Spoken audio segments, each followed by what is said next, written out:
Welcome to this bonus listener question episode of the Traitors podcast. We have already recapped and discussed the key events in episode 9 of the Traitors US season 4 in the main episode, and now I am joined again by CJ and David to have a chat about your thoughts, opinions, and questions, as well as a couple of other exciting things we're going to throw in there.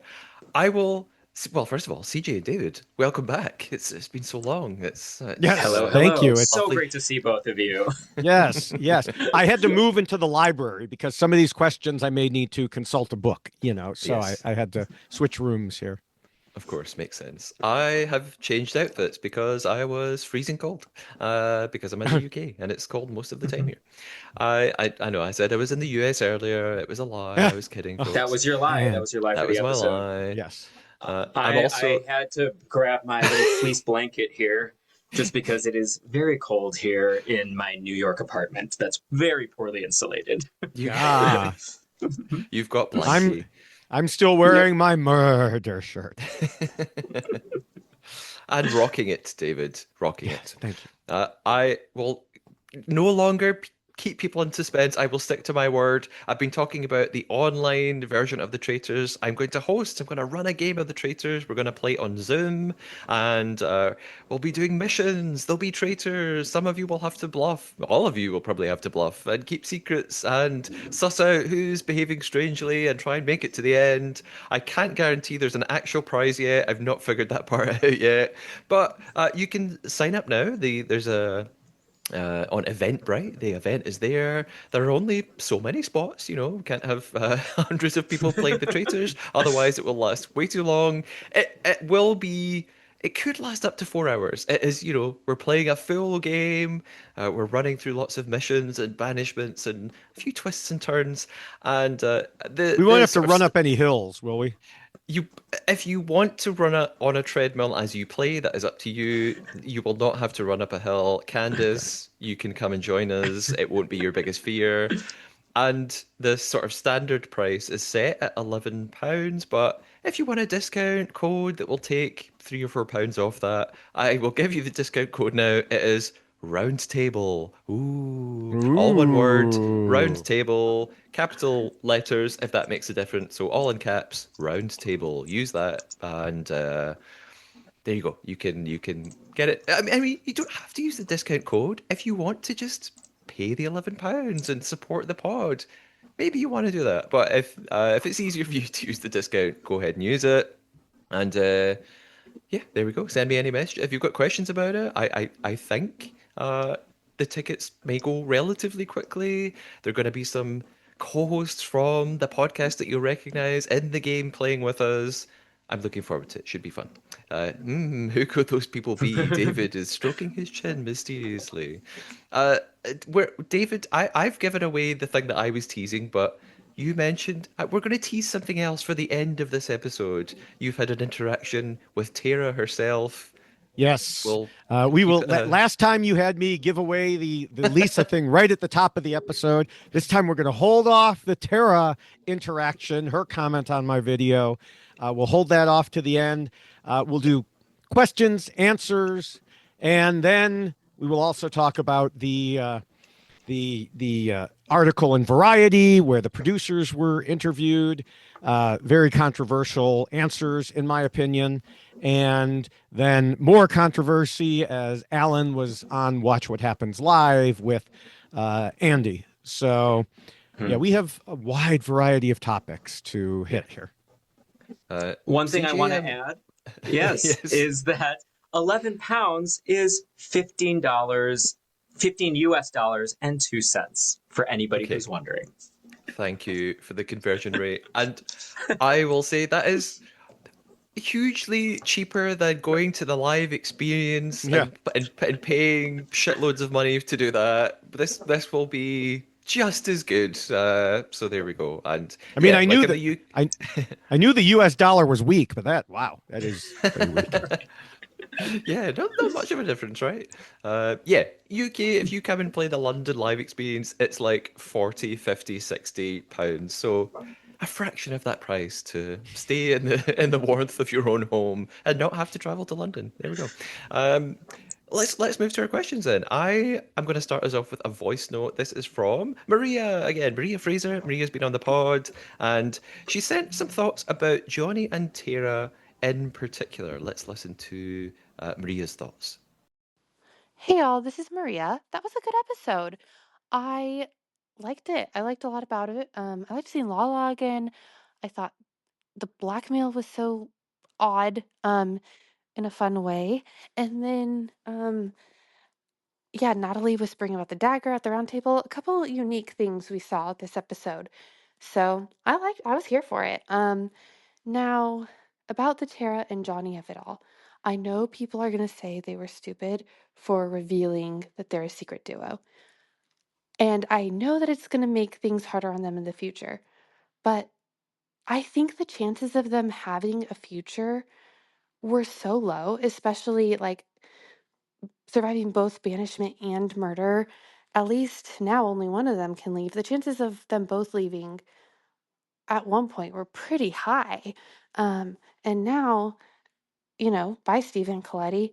I think that it also gave Johnny a bit more fight at the round table. And yes, Natalie was already going to go for Stephen, but I think that having that secret reveal made Johnny not just roll over and let himself be banished. And I think that really helped because the decision seemed to be made at the round table for a lot of them. Um, and you know what? It's one of the more compelling things we've seen a secret duo try, and sometimes you got to get creative. I don't hate it. Yeah, it is going to make things harder for them moving forward, but at least one of them is moving forward, maybe both, and that wasn't necessarily the case going into the episode. So I'm fine with it. Curious to hear what y'all think about that, though. All right, take care. Bye. Thanks for that, Maria. And, CJ, you kind of mentioned this in the main episode that you think it might not be a terrible thing that they've now revealed they're besties for the resties. And actually, why did you think that, yeah, this might They actually be good may for them? fail upward. Yeah. They may fail upward, right? I think the fact that their background is not in reality television might actually help them here, because we're talking about like double, triple bluffs. It would be absurd to think for anyone in that castle to think that they are these, acting masterminds, right? They're clearly floundering. And so eventually, the more they're attacked in these upcoming next few roundtables and episodes, I think somebody, maybe Natalie, will put it together. Maybe Detective Kristen will say, I think they're both telling the truth. It happened with Ron. It didn't necessarily stick.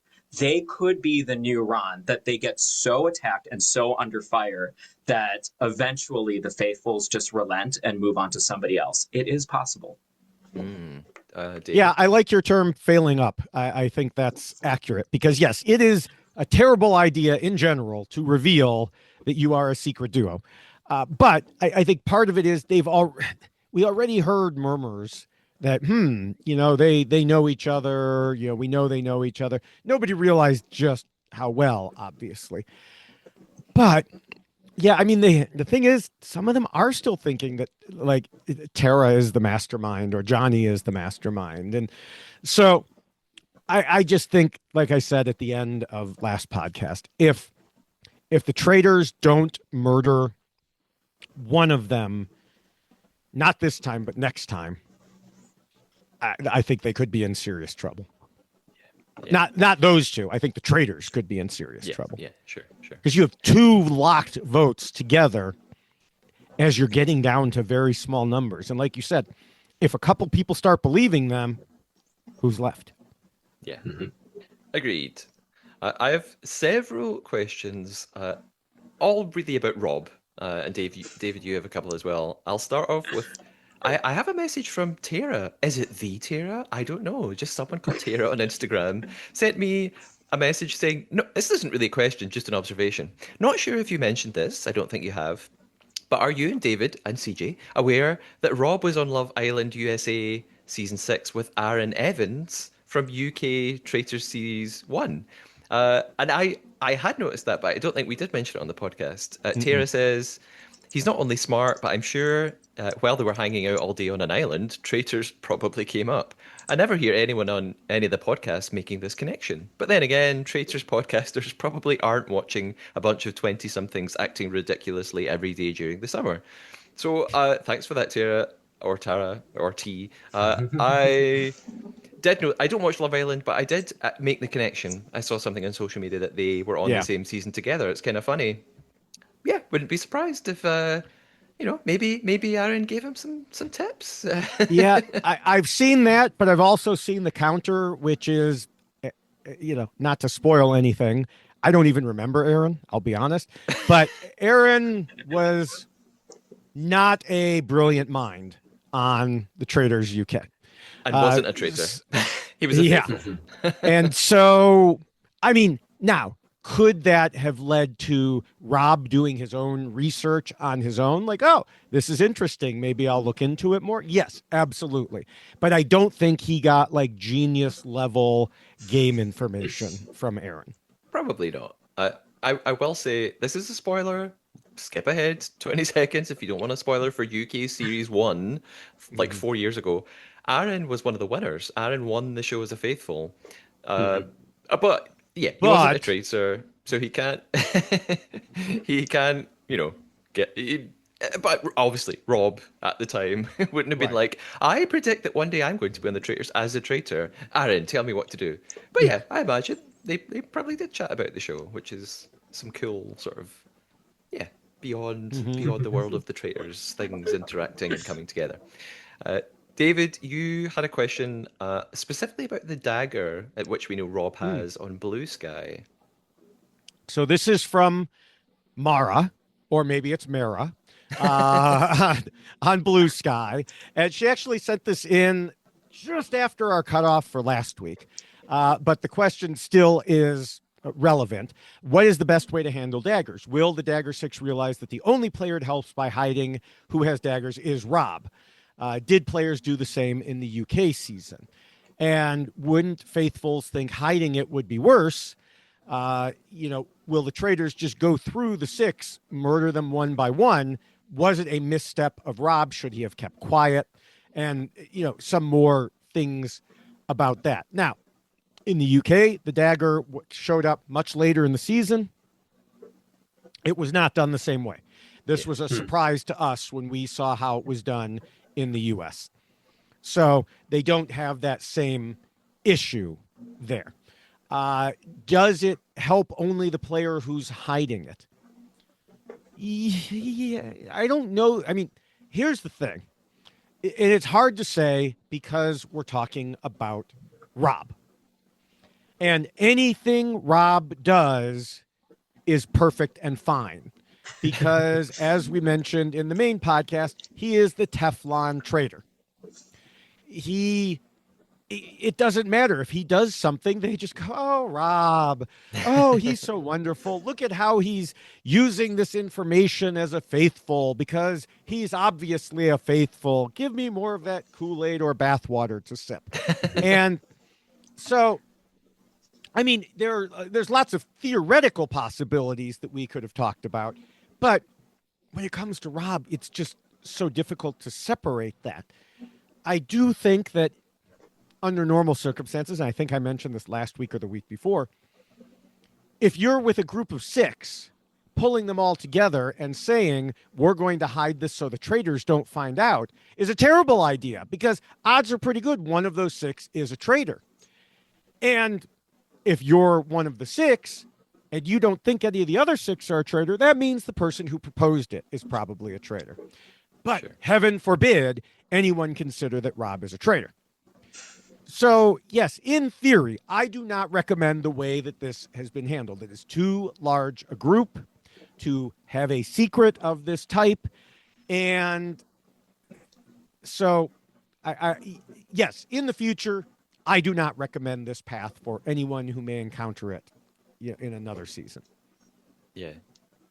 Part of that question was about whether it only benefits the person who has it, or in this case, does it only benefit Rob? I guess if you've got like a really close partnership like Johnny and Tara, that if imagine one of them had it, the other one would be like, yeah, like this is fantastic. You know, I've got someone else who's Right. on my side no matter what anyway. And now it's like having a third person on our side. So can kind of imagine that, yeah, like if Johnny had it, Tara would pretty much be able to rely on the fact that he could use it if she was under Right. attack and could use Hmm. it as a defense if you had someone that you trusted like they trust one another. Yeah, I Uh, alluded to this on the main podcast. I think the implementation of this particular advantage has been poor on the producer's part. I think that if the double vote were allowed to be anonymous, you'd get hmm, so much more gameplay around the advantage. There's so many different ways to like scheme with other people about how you can secretly influence the vote. I think Rob is playing it exactly right, where he's just kind of leaving it there. And it was so telling when Natalie said, "Come on, like tell everybody that you have it." And he goes, "Okay, I have it." And he didn't care either way. So I don't know how it played on the other seasons that featured this advantage, but I think there's some tweaking that needs to happen before this can really become a compelling variable. yeah. Well, I mean, you say that, and I agree, but in many ways, I think it's like certain survivor advantages. They don't really help, but them being there changes the way it's played. Like Right. the knowledge is power advantage. For Right. those of you who watch Survivor, it's never actually worked, but people thinking it might be in the game caused them to act and play differently. In some cases, play better. And with the dagger, same sort of thing. We did talk about it a little bit, like you said. Knowing that someone has two votes, as you're getting lower and lower in the number of people voting, ooh, okay, someone has double the power. That could make the difference. And Mhm. Yeah. maybe I want to vote the way they are in case it does swing things. And it seems to inadvertently become a tool used for suspicion. So yeah, like you said, David, it's not what the dagger actually does. It's all the questions it raises about Right. who has the dagger and why did they have it and why did they want it so much and why haven't they used it yet? It sort of has inadvertent ramifications Mm-hmm. that impact the game, which is still fun. Like I guess that's cool. Like it's interesting to see how it plays out. But the actual double vote, yeah, CJ, in any version I've seen, it never actually really affects anything that much. Like it doesn't really ever Mhm. change the outcome of a vote, as far as I can remember or that I've seen. And it actually reminded me. I think maybe this was maybe a listener suggested this, or maybe I just made it up myself. I think the dagger double vote would be better if uh yeah you it created like an anonymous vote episode. Like when the player announces they want to use it, it triggers like an invisible vote that actually you're all going to vote, but you're going to do it in secret. Like I guess like Survivor, and then Yeah, Alan that's how just will Survivor does it. reveal. Right. Yeah, he'll just reveal this person. Here's a vote for this person, this person, this person, and there will be an extra vote hidden in there, but it's up to the players if they want to reveal who they voted for. Does the person with the dagger want to say, "Well, I had it and I voted for this person twice"? I think that I would be think what more should interesting. happen is after all the people announce their votes, so don't make it a secret. The dagger with a vote impaled on the blade drops from the ceiling onto the center of the table. And then that's where the vote is, that last vote, Yeah. so it can stay a secret. Or they all have to put their hands on the table. The dagger Ooh, drops. If it stabs you, you've been voted for. That's ouch. more fun. I You want to see that. To hell with human rights. But good question. Lots to think about. We've got a couple of questions that are kind of about the same thing, I would say. So, David, you had a question about Rob's maybe like his best trait, his biggest strength, something like Yeah, that. Giovanni 1997 asked on Blue Sky, what's been Rob's biggest strength as a trader so far? And did you Yeah. have a similar one?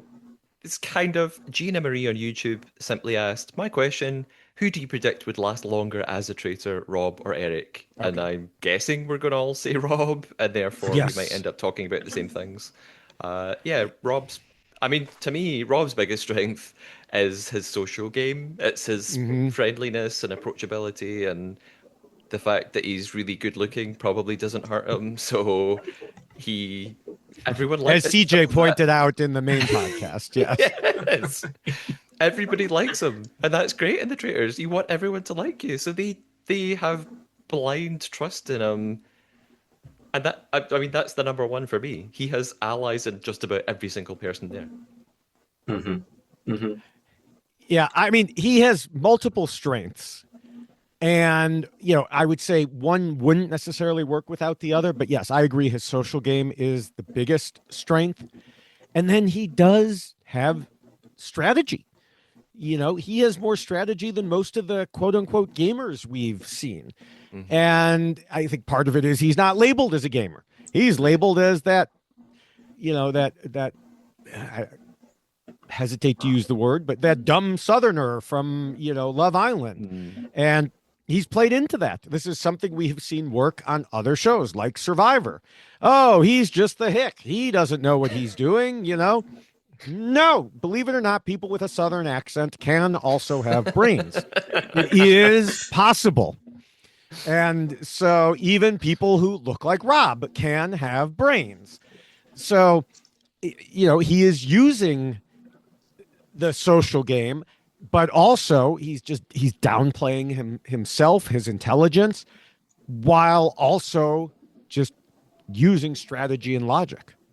Yeah. Mm-hmm. Yeah.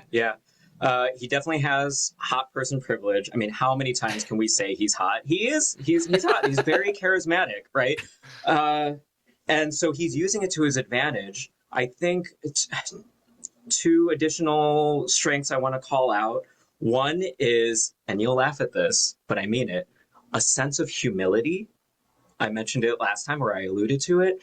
He knows he holds so much power in the game, but he's not resting on it. I don't get this overt sense of ego from him. He doesn't think that his victory is a foregone conclusion. So he's playing the game. He's enjoying the advantages of a hot person, but he's kind of playing it as an ugly person, right? So he's kind of like covering all of his bases. Are you suggesting that other traders like Lisa aren't humble? Never. That's it's just been a castle full of humility this entire season. So there's that. And then also too, he's doing well to play that perfect middle game. There's always somebody who's taking up more oxygen in the room than he is. So despite the fact that everybody has stars in their eyes, he also kind of just disappears. When it comes to the discussion, when it comes to the drama, you're never looking like right at him. He's really, really good at deflecting, and he's also good at acting, and particularly this sense of what I call self-delusion. It's something that Eric obviously cannot do. I think when Rob acts, he fully believes in the moment that he is a faithful. And so much so that I think he's even doing a little bit of this intuitive self-delusion in the confessionals. I never saw him own up to the fact that he was going after Lisa and Candace first. He never had this kind of braggadocio about it, even in private. He never said, well, if the game is called the Traitors, every person for themselves. He just kind of did it. And I feel like he's doing the same with Eric now. I think that he's recruited Eric just as a loyal lapdog who he's going to put within the line of fire soon enough. And I don't think he's even going to admit it to himself. So, so self-delusion and a weird sense of humility. I would also add those as strengths. Yeah. And hot. Yeah. And like you said also, what'd you say? I said and hot. Oh, okay. Yes. You talked about, he deflects and he's never the biggest person in the room. Even this week, after the vote went the way he was okay with it going, he immediately said, well, Natalie convinced me. Natalie's argument convinced me. So that kind of, if people were going to be mad that they got rid of Steven, oh, look at Natalie. Don't look at me. I was just going along. I just followed her argument. He doesn't say it that way. He says it very casually, but he puts it out there. And there have been a few times where he has led the charge against Lisa. But even then, he didn't immediately lead. He let others do it. And then he just calmly laid out the logic for it. Sure. Yeah. And of course, he knew he was going to be right then. If you know you're going to be wrong, don't be the one leading the charge. Yeah. David, I think you have another question that's kind of connected to Rob. It's about the next banishment and whether or not it's the idea of gender might, people will suss something. Yes. It's a combination. It's from JD Nutmeg, also on Blue Sky. What's the biggest issue with the Faithfuls, and why is it the Snake Charmer? So, yes, we have, that. I mean, yes, obviously, Rob playing the way he is a big issue. It is hard to suspect someone like him. They do have to do something that we see people talk about often. We have to suspect the person we least suspect. Yeah. Except then you have Kristen saying something, except it can't be Rob. And so they, that's the biggest issue, is they do have this massive Rob-shaped blind spot. Sure. But he says, he continued in this question, given the castle chat about Eric before they went to sleep, do you think Rob sees an opportunity to confirm a male traitor next week? And then there's a follow-up question too, but I don't think so. I think Rob truly does want to wait. And especially since, and I can't remember, did we discuss this on the podcast? I think we discussed it after the podcast. I can't remember, in between the podcast, that we haven't seen a lot of discussion like, there must be a male because we've gotten rid of 3 women who are traitors.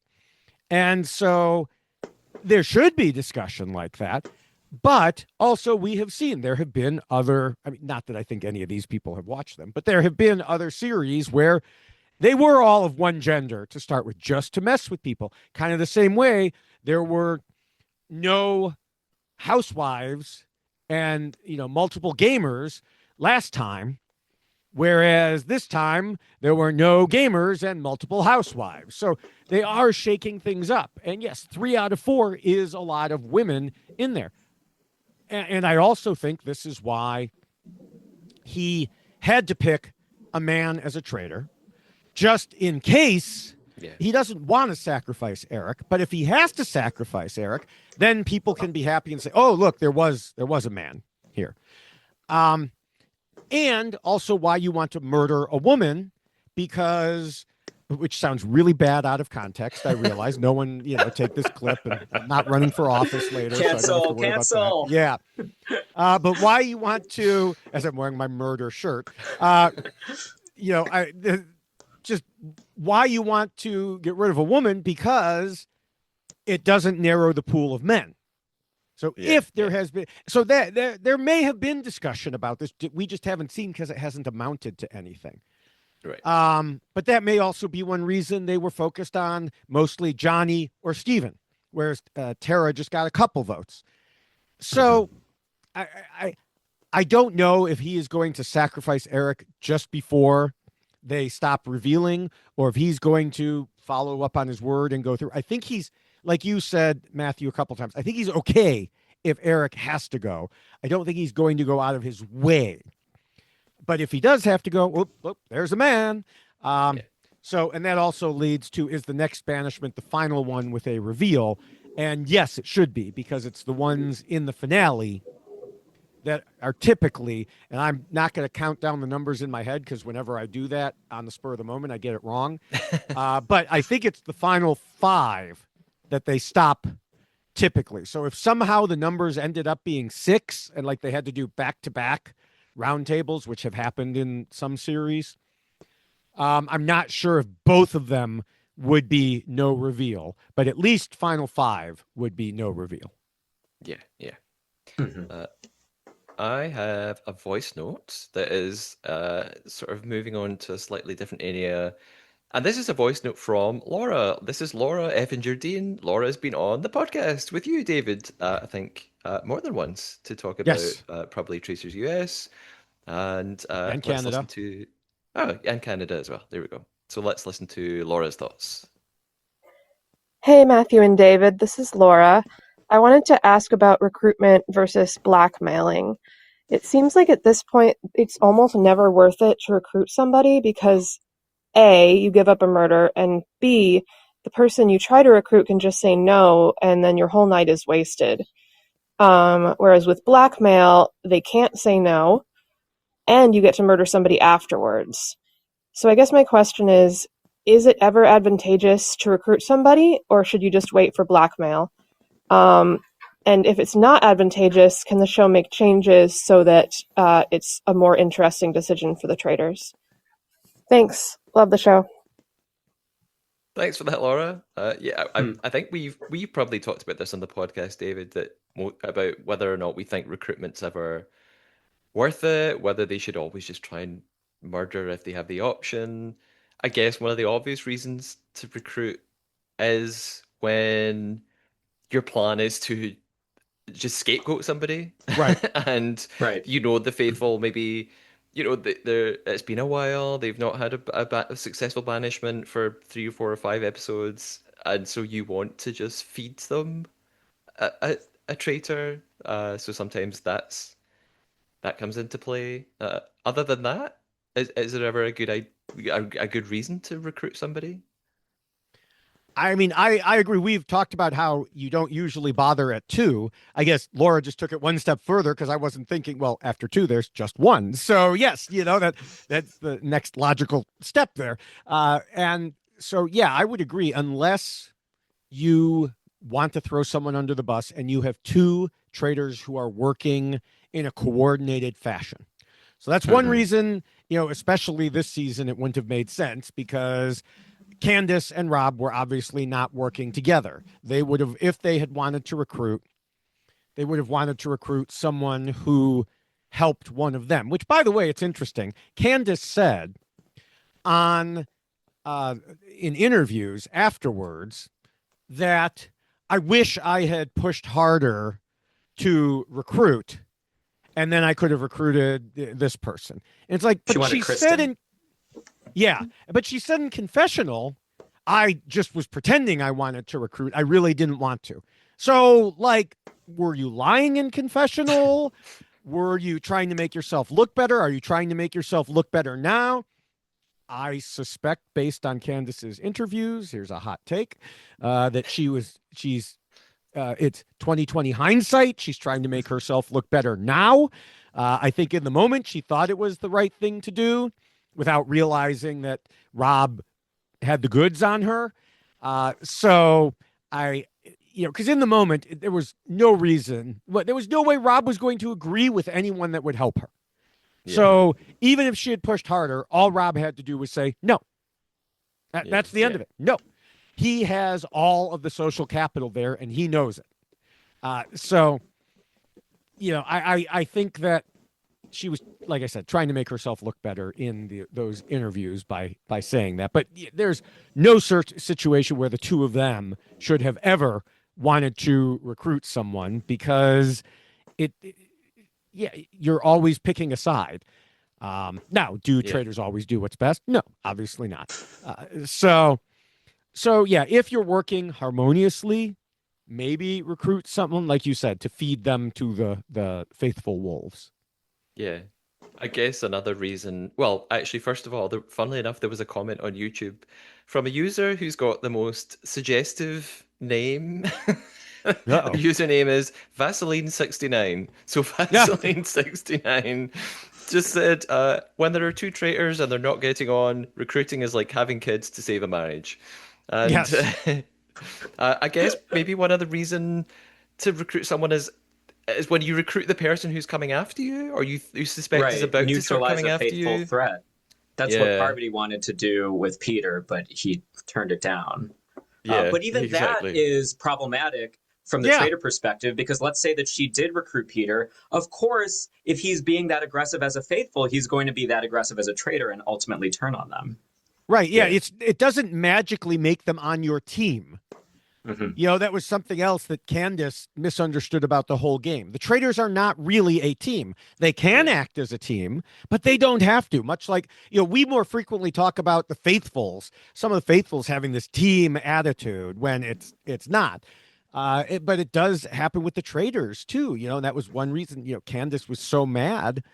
Uh, and you still see her on social media sometimes posting, "Oh, we were supposed to work together."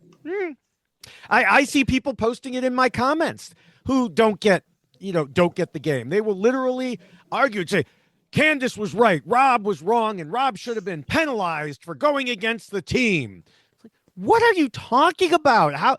Why don't you just show that you have no clue what this game is about, and that you were just a Candace stan from the Housewives and decided to watch, because that is not the game at all. No, it isn't.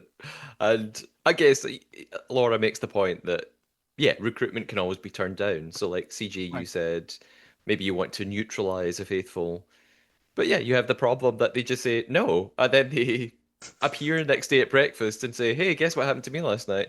Like in Right. that example, Peter could have, I can't remember what he did, but you could come in the next day and be like, "This just further proves that it's Parvati. She clearly is a traitor and wanted to bring me on board, so I said no."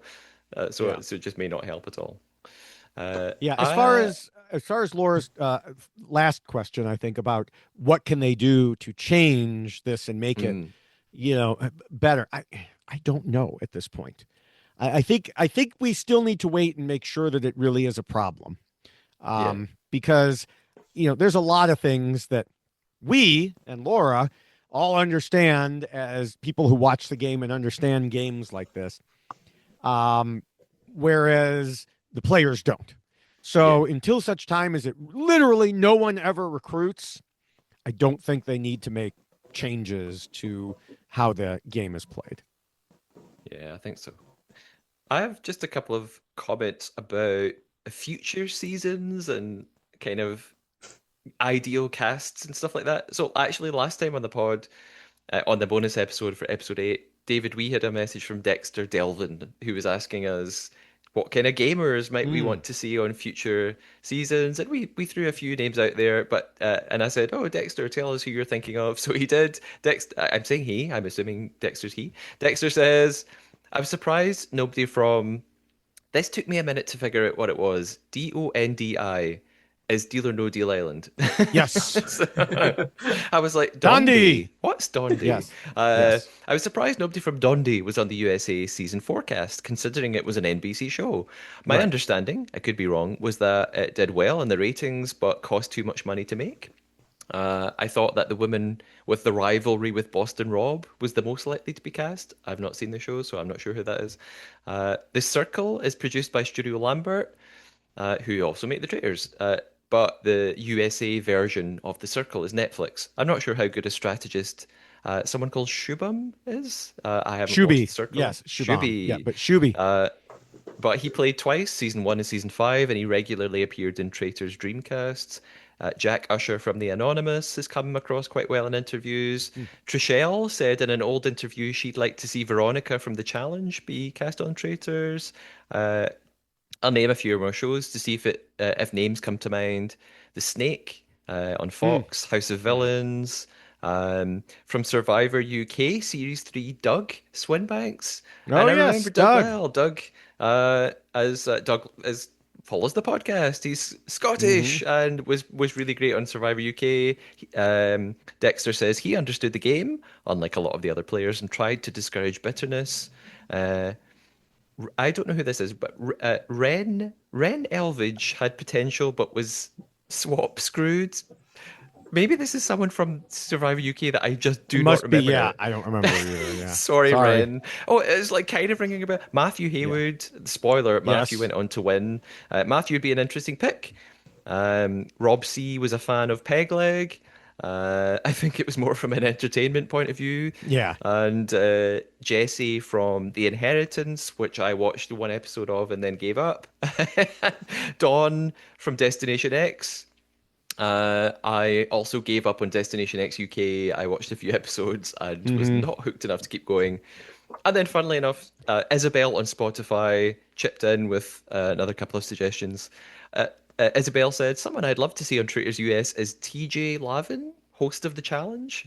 He's different Mm. from other hosts in that he acts like he has a friendship or playful relationship with the contestants. Would be fun to see him play with other challengers." And Isabel mentions Cara Maria and Laurel, for instance. So I don't watch the challenge, but maybe this means something to you guys or I some of our don't watch the listeners. challenge either. I've heard the names and I know who TJ is. Okay. I think the main problem is that while Dexter remembers all those people, very few others do. And Okay. so, like, I don't know that there would be any impact of having the Yeah, Survivor UK people on the US Traitors. sure. I don't even know there'd be impact of having them on the UK Traitors, honestly. I mean, a few Yeah, people would probably know not. them, but that's about it. The other people from Dondi, I watched both seasons of Dondi. I made videos about both seasons of Dondi. I may have done a podcast. I don't even remember.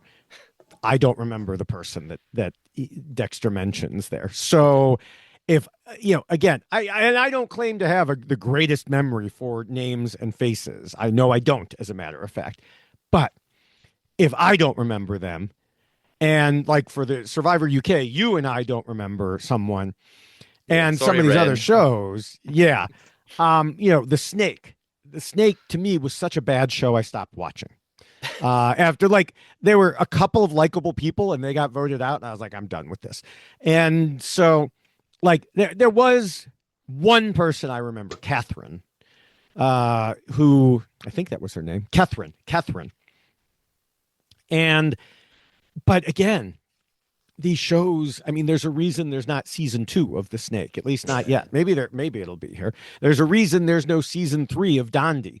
I mean, yes, it was expensive, especially after the winner broke the bank on the second season. But if you had good enough ratings, you could overcome that.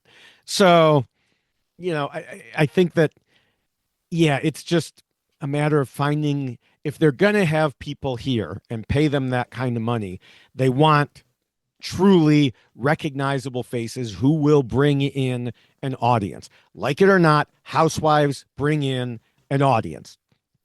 Yep. Some of that audience doesn't know how to play the game, but it brings in an audience.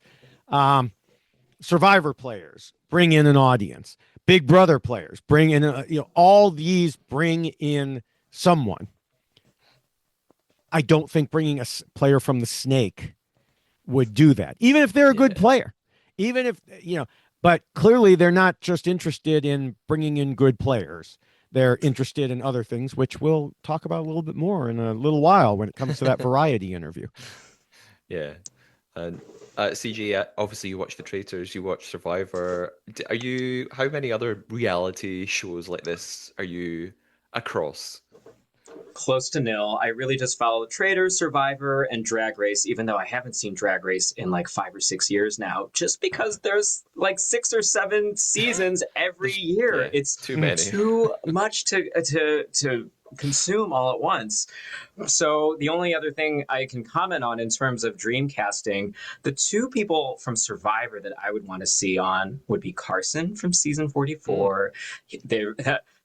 His 2 Tika tribe mates, Jam Jam and Carolyn, have already graced the castle with their presence, so it's only a matter of time before he's recruited.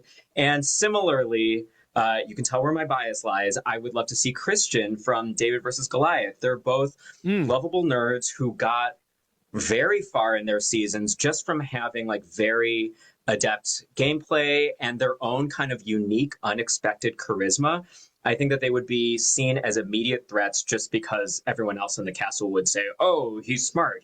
And, we might have like a Rob C situation on our hands where, they're nixed before they get to really do anything interesting. But if they can use their unlikely charisma to make it far, I think they would make for very entertaining television. Yeah, the interesting thing about Christian, of course, he's going to be on Survivor 50. So if he does well and lasts a long time on Survivor 50, I could see his name bubbling to the top again. Of course, it's rare. I mean, it happened for Carolyn, but it's rare that somehow they get out of their contract and are able to do the Traitors quickly after doing Survivor. So we may be talking a couple years down the road. Carson, he does... Carolyn and Jam Jam, I don't think, talk to him anymore. So I don't know the behind the scenes tea. Yeah, I don't know exactly what happened, but like they were doing, Carolyn and Carson were doing a podcast together and then they weren't. And then Jam in a pre-game Instagram thing for the Traitors. One of the questions was, who do you want to see and not want to see? And he said, oh, I'd love to see someone from Survivor, just not Carson. So he literally said that leading into this season. So yeah, I'm not sure all of what it was there, but interesting. That wouldn't necessarily preclude him from being targeted by the casting director of the Traitors, but it's definitely worthy of note. Right. I mean, my thing is, I haven't seen Carson anywhere. Like, I don't know. Is he still working for NASA? Is he just working for NASA? Is he not doing anything reality TV related? Does he feel like he's been burned? I don't know the answer to that. So I think, I don't think he's on the radar there right now. So I don't know who Carson is, but I was already interested in the behind the scenes gossip when you said he'd fallen out with Jam and Carolyn, and then you said he works for NASA. I'm in. Yes. I want to know more about this person. I'll tell you more later. Playing Survivor player. Yes, he was hiding that he was a NASA intern when he was on Survivor. He was young enough that he was still literally a NASA rocket intern. Scientist. Yes. So yeah, and I think Christian would be good. He'd have to see, can he take off? He's a university professor. He just took off, a month for filming Survivor. Now that I think the filming was probably near the end of the semester, but it probably overlapped with some of school. So I don't know how eager his bosses would be to be, this. Oh yeah, you could take off another weeks in the middle of school time frame. So yeah, that would be. We'll see what happens down the line. Yeah, we'll see what happens out of the Survivor 50. I think we may see some new people bubble to the top from Survivor 50, but again, they need to get permission to do it. I still, to this day, don't know how Carolyn did it so quickly. So I have a comment. This isn't a question, it's a nice comment, and it leads into some of the other things we're going to talk about. Unless, David, do you have other questions I've forgotten? No. I think we've maybe covered them all.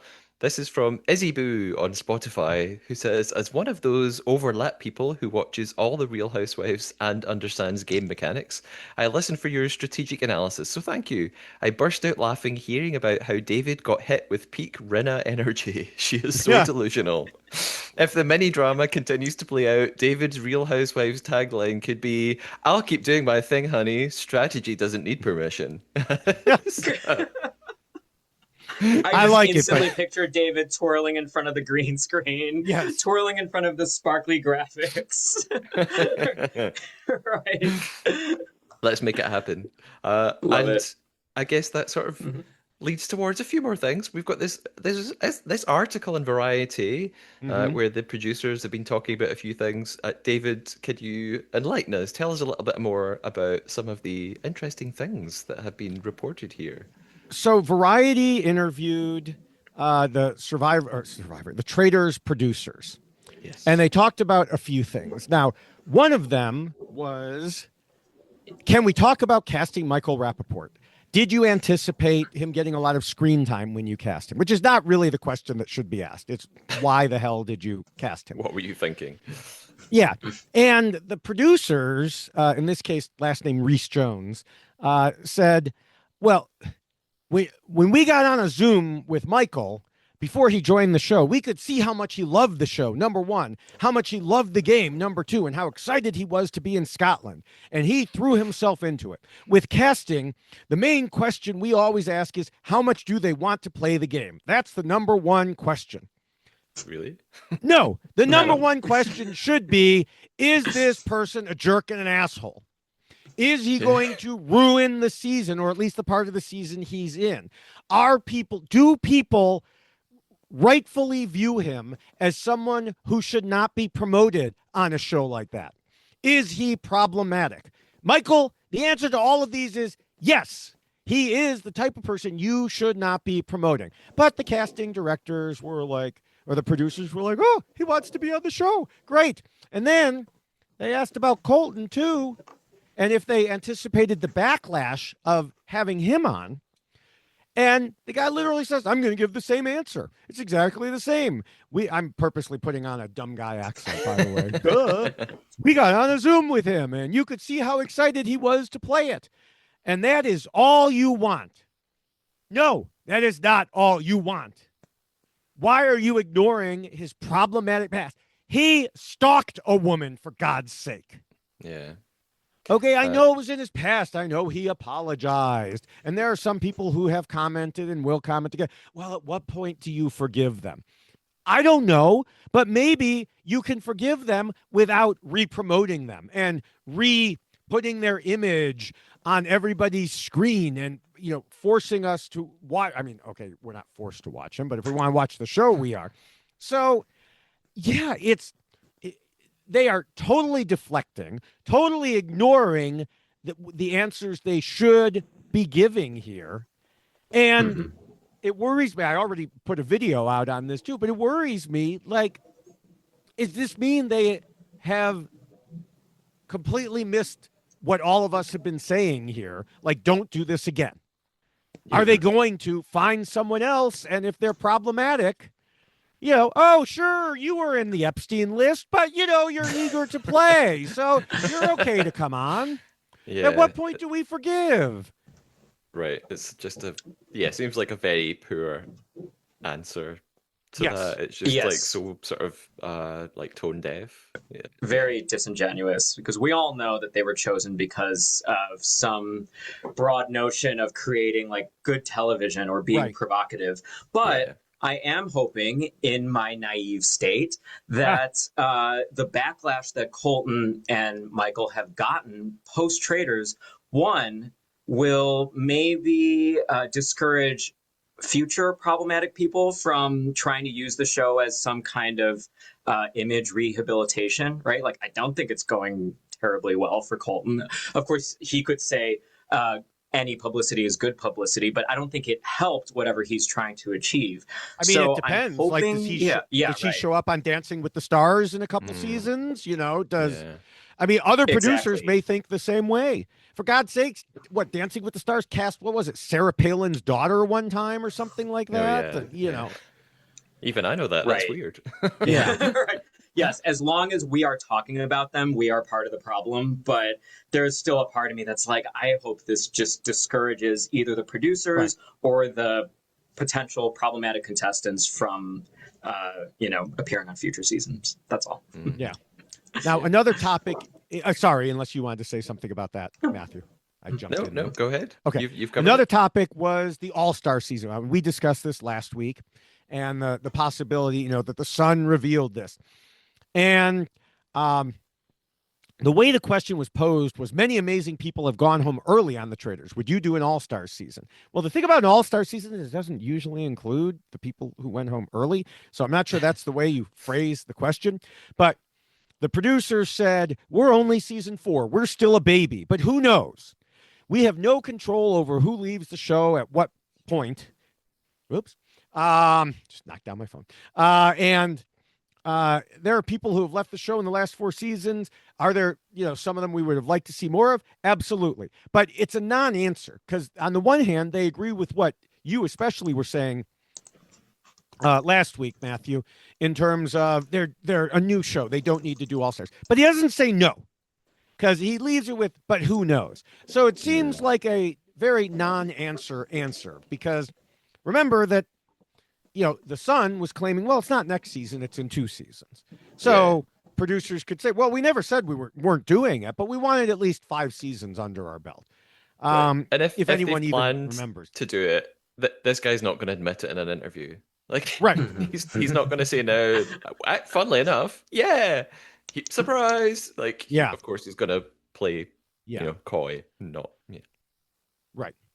Now, another question was about Donna, and he just absolutely didn't answer. I'm not even going to bother to read what he said about Donna because it was so dumb. He just basically said, "Oh, we didn't think people would be so afraid of the Swifties, but we thought, when else do you have a chance to, get someone like Donna and put her in that role?" So, not at all addressing the fact that Donna sucked as a trader, and or the rumors again from the Sun, very reputable rag, that people in production were upset about it. So again, they're not going to admit that. They're not going to say, but this is one of these interviews that all it is essentially a promo piece. It's not a hard hitting interview. It is a tell me what you want to tell me. And then even the other question I wanted to discuss this season, there has been a large conversation about cyberbullying, so much so that Peacock had to release a statement. What types of resources are you guys providing in making sure that your cast feels protected and feels safe, whether it's in the house or after the game? And one of them says, protecting our cast is the utmost important to us. Yeah. Protecting your problematic cast members. Okay. They have protected. Who are the people they have protected? Michael, Colton, Dorinda. Those are the people they protected. How have they protected Ron? By forbidding him from saying what he wants to say about what happened in the castle. That's not protection. You're leaving him out to hang out to dry. Yeah. You're doing the opposite of protection because you're protecting the problematic ones. And also, if their main concern is protecting the well-being of the players, maybe don't put a stalker and a lunatic in the castle with them. Jesus, what did they think Michael was going to do with other human beings around him? Yes. So it just seems ridiculous. Yeah. So they are able to watch what happened, see how it impacted on people. We've talked about it before. The way it impacted on Ron, the way it impacted on Jam Jam, and on others, and still be like, we're fine. Yeah. Come on, learn a lesson. Yeah. BS. We call BS. Yes. Speaking of BS. Speaking of strange answers to questions, we also had Alan Cumming on Watch What Happens Live, and a listener phoned in and asked a question about, who's been the best traitor and who's been the worst traitor. And I think for the best traitor, he just focused on Rob right now. He was like, Rob's playing amazingly. Well, I think the wording of it was this season. Okay. But many people who watched it on social media misconstrued it initially and thought he was giving an answer of Ever. In part because the worst traitor, which followed up, was Ever. Right. So he said this season. Well, this season, Rob is the only possible answer. He literally got out the other two traitors who... in large part went out due to their own mistakes. And even if Eric comes back and beats Rob at his own game, Alan can't say that now. I mean, what have he said? Eric's definitely the best. When he did this, Eric hadn't even accepted yet. So there was literally only one answer. Yeah. And so, okay. But, like I said, a lot of people were upset because it seemed like he was answering Ever. And I mean, we all know I all know that the answer is Suri for that question. And so don't even go there with this Rob stuff. Now, what I'm not okay with is who was the worst traitor ever, because it was Ever. And Alan was hemming and hawing. He couldn't remember the name he was thinking of from last season. And he was describing a traitor from last season. Now, eventually, Andy suggested, Danielle, are you describing? And Alan said, oh, yeah, Danielle. When you listen, it could just as easily, or maybe even more so, been Carolyn. Because he talked about being a little bit crazy and doing things up in the turret and stuff like that. I thought he was describing Carolyn, and that's who I would have gone with if Andy hadn't named Danielle. Is it possible Alan screwed up and couldn't remember their names? Yeah, he literally couldn't remember the names. It's I admit that I'm not good with names, but come on, Alan. You've hosted 4 seasons. You were with them. It's only 4 seasons. And you couldn't remember the names of 1 or 2 of the players from last season? Come on, man. Yeah, I was surprised at that. Yeah, he described her as he said it was like someone took a puppy and just threw her in the turret. I, so Huh. I actually didn't like when he then said Danielle. I was like, oh right, okay, I guess she was quite like erratic sometimes. Like she would sort of overacted and she would Hmm. fake cry at the table and but then yeah, you and some other people suggested, oh, did he actually mean Carolyn? And that's Hmm. Hmm. so maybe that was who the I description wouldn't was have supposed said to be. either. That I I mean, wouldn't have said either to either. me, Oh it's no. Dan. Well, That's to just me, me it's from Donna. season 2. To me, it's Donna. I Sure. mean, without a Yeah. doubt. I mean, it's like Alan completely forgot that Donna existed. Which, okay, I admit sometimes Matthew forgets that Donna existed too, and I mean, it'll be yeah, like because in my yeah, mind, she doesn't even really count. I think that she had her cards stacked against her. It really wasn't fair to set her up as like the secret traitor. No. I'm sure yeah. you've talked about some version of this on the pod, but she was all alone. She was completely unmoored. And so, her isolation did her no favors, and so for that reason, and we never got to really see her gameplay. So Hmm. I don't even count her as a traitor. No. I mean, yeah, but that wasn't the question. Do you, so I think he should have said that, and then if he wanted to give someone else, but he probably doesn't want to give someone from this season to say something bad who he's going to have to go to the reunion and see her and be like, well, actually, he doesn't go to the Although, reunion. He just does yeah, an intro. He just does an intro, and then Andy does it. But I'm sure he didn't want to upset the nice older woman, that yeah. I mean, Donna's fine as a person from everything I've seen. So, but she was a terrible traitor. Whether it was her fault or production's fault, or really both, she was a terrible traitor. But yes, there have been much worse traitors than either Carolyn or Danielle. Mhm. Dan is a good Agreed. example, like you said.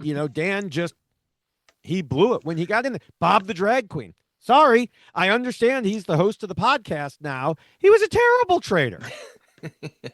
yeah, went a bit mad, Bob. Mhm. Also, like, no shade, but if you all remember back to season one, there was a lovely man called Christian. Christian came on Christian, the I knew you were going podcast, to say that. Yes, Christian was but not a Christian good kind traitor. of, uh,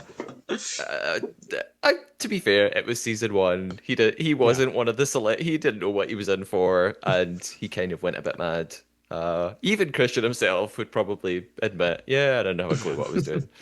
But yeah, Danielle, I think I criticized her, but she made it pretty far. Like she outlasted the other two. So She could have outlasted more, except Brittany screwed up.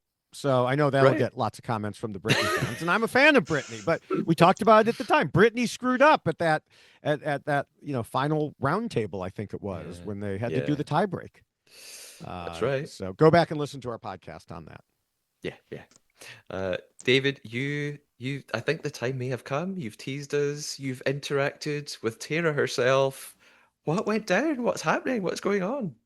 So last week, I mentioned, of course, how Lisa saw my Why Lisa Lost video and left a condescending comment. Someone referenced that earlier. And shortly after we recorded, I posted a video about Tara admitting that she was clueless. We saw that several times in last week's episode. And Tara saw the video and commented herself. But you can see the difference in personality immediately. Her comment began with 3 laughing, crying emojis and said maybe her talking about how bad she was kind of helped their strategy. And she added, I will say this, to stay in this castle, you need to have some strategy. That I'll tell you.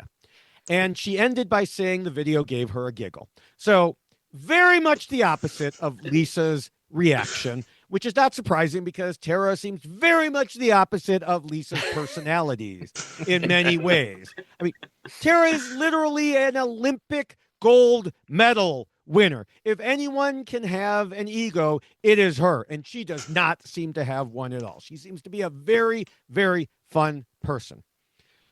Now, with that said, and while I like her, the problem with what she said was most of the clips in that video were confessionals. So no one else would see them. So her talking about how much she needed a clue, that doesn't help her strategy if no one else can see it. If it was all her talking to other people, like once she said it to Natalie, one of the clips, but the rest were all confessional. So it's not game strategy if you're saying it to us. That doesn't help you at all. So I will say that was she trying to do more stuff with strategy? Probably they all are. Mark has come out and been very upset that he has not been shown. I think Kristen has as well. And the producers, I do think in that Variety interview, I think they said something like, look, we can only show what's relevant to what happens in the storyline. And yes, you could be very strategic, but if it doesn't go anywhere, doesn't matter. Sure. And it's not going to get shown. So, and that's something you just have to live with. But Tara, what was her strategy? I don't know. Maybe we'll see it at the end. Maybe she wins, and that's why it's easy for her to giggle now. I don't know. Yes. Yeah. I mean, I'm not. I don't know. I don't know. I don't have high hopes.